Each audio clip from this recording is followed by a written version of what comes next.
Hey guys, today we're going to be talking about what are some of the better value bets against the spread in college basketball for December 15, 2016. Not a lot of action on the board today. Got about 5 or 6 games that I'm going to touch on in this particular video. And if you're interested in more of these college basketball pick videos and also our college football bowl video series that we're doing right now, you can go to our channel or click that subscribe button to get notifications of when we release those particular videos. And also if you click that thumbs up, it's greatly appreciated and really helps us out.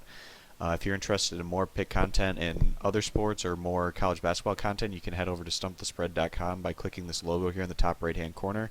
You can get our daily free play over there or our premium pick across all major American sports. Alright guys, heading into the action for December 15, the first game I want to talk about is Central Florida against George Washington. Central Florida has gotten off to a pretty nice start this year. Unfortunately for UCF, their point guard B.J. Taylor is out right now with an injury. Hopefully he'll be able to get back in the lineup by the time conference play rolls around. He's been leading the team in scoring. Central Florida has had a lot of experience with B.J. Taylor being out, as all of last season they were without their starting point guard, and that made things a bit tough on Central Florida, but at least this group has experience with not having their starting point guard in the game. In their last outing, B.J. Taylor wasn't able to go, and Central Florida really had a tough time finding any kind of consistency on the offensive side of the ball as they went on to get upset at home by Penn. This was just the second loss of the regular season for Central Florida, who's actually really been putting up some pretty strong results so far this year, and a lot of that has to do with their defense, which ranks second in the nation in points allowed. Central Florida likes to slow things down and work things in the half court, and they're able to really utilize the strengths of their 7'6" center, Taco Fall, who makes things really tough in the half court on the opposition. So it's going to be interesting to see how George Washington handles this UCF defense today. We expect George Washington to take a step back this year given some of the players they had moving on this past offseason, and that's been the case thus far.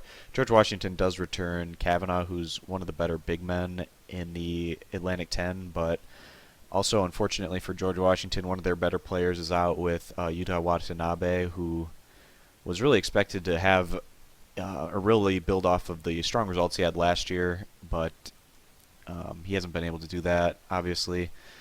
He was really expected to really take a step forward in his progression, but unfortunately for him, that has been unable to be the case. This is probably going to be a lower scoring game. The under might be a solid bet, but against the spread, we do feel like George Washington on their home court here giving the 2 points is the better bet. Even though, in general, in terms of the value that Vegas gives teams, we're a bit higher on this UCF squad than George Washington, but given how bad UCF looked in their last outing without B.J. Taylor, we're going to need to see something better on the offensive side of the ball from this group before we side with them against the spread, at least until Taylor gets back in the lineup. All right, moving on to College of Charleston versus East Carolina. Both of these teams have had similar starts to the year in terms of their overall records and just the way these squads go about things. Neither team has been lighting it up on the offensive side of the ball and really has favored more of, slowing it down and leaning more on their defense to win games.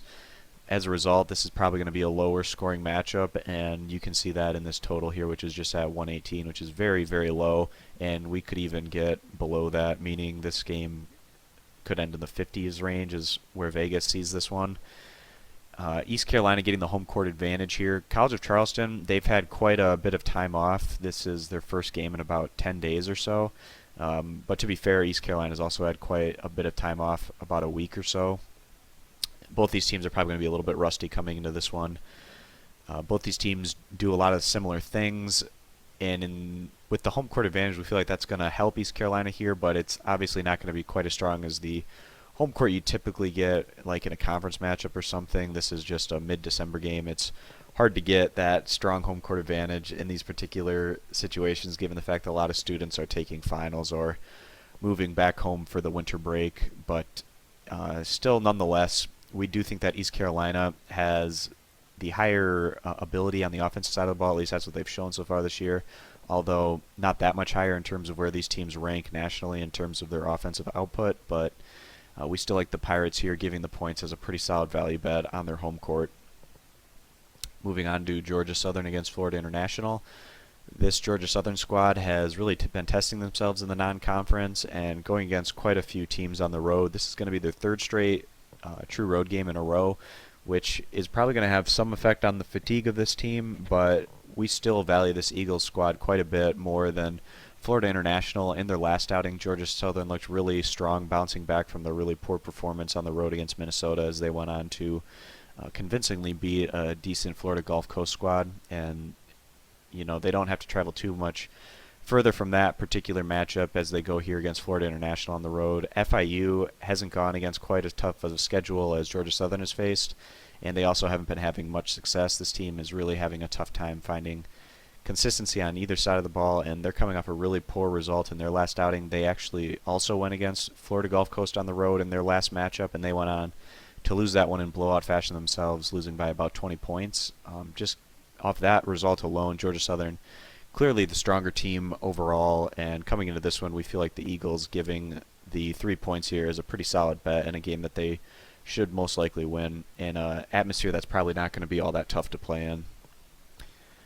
And now Appalachian State against North Carolina State.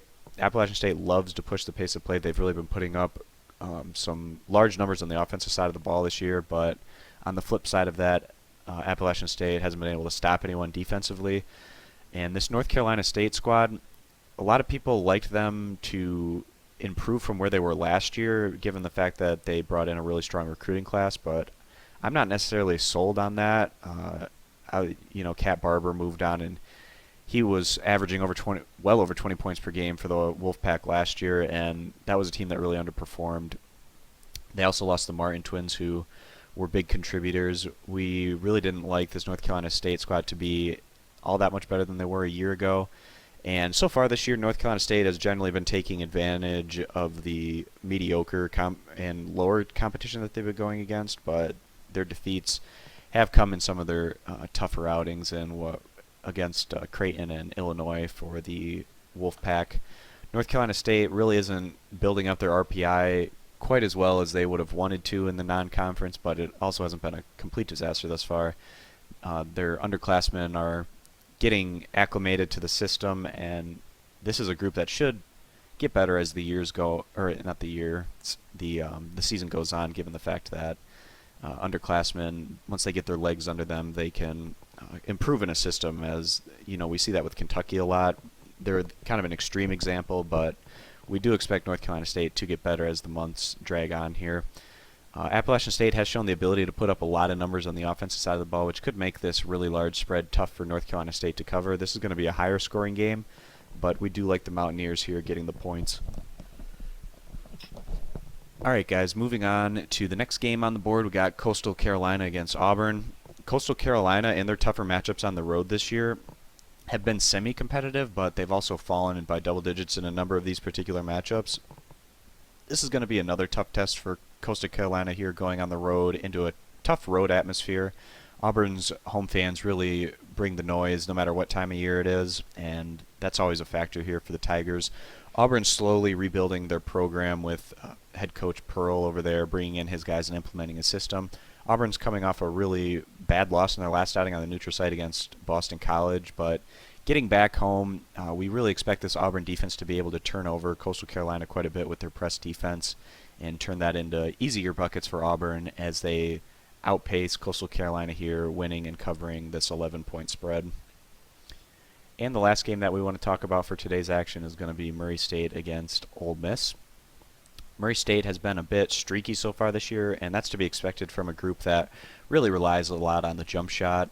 This is a team that has been taking advantage of their strong home court advantage, but having less success on the road. For instance, in their last outing, Murray State wasn't able to buy a bucket as they went on to get blown out on the road by an Evansville team that is in a lower tier or lower class than this Ole Miss squad. So Ole Miss in their last outing, coming off a loss, but really competitive and an impressive result in the losing effort as they went on to compete in a game that they potentially could have won, losing to Virginia Tech in the end by a final of 75-80 in a tough road environment. Ole Miss is probably going to finish in that mid to upper tier range of the SEC, which probably isn't enough to get them into the NCAA tournament, but we'd be surprised if this group wasn't at least able to make it to the NIT this year. Mississippi lost their leading scorer from last year with Moody moving on, but they have restocked, and some other guys have been stepping up and really putting up quite a bit of offensive numbers themselves. The issue for Ole Miss this year thus far has come on the defensive side of the ball, but in this particular matchup, we expect it to be quite a high-scoring affair, but given how Murray State looked in their last outing on the road, we're not having a ton of confidence in them coming into this particular road matchup, so we're going to side with Ole Miss to get a bounce-back win here as they go on to cover this 9.5-point spread. All right, guys, so that's how we feel things are going to shake out today and some of the better bets potentially against the spread. Again, if you're interested in our bowl pick series that we're doing right now, you can head on over to our channel or click that subscribe button. And also, if you're just interested in other pick content in general, you can head on over to stumpthespread.com by clicking this logo here in the top right-hand corner, and I'll also link it in the video description if you're not on desktop. And that pretty much does it for this video. So thanks, guys, for watching, and we'll see you in the next college basketball pick video. Bye.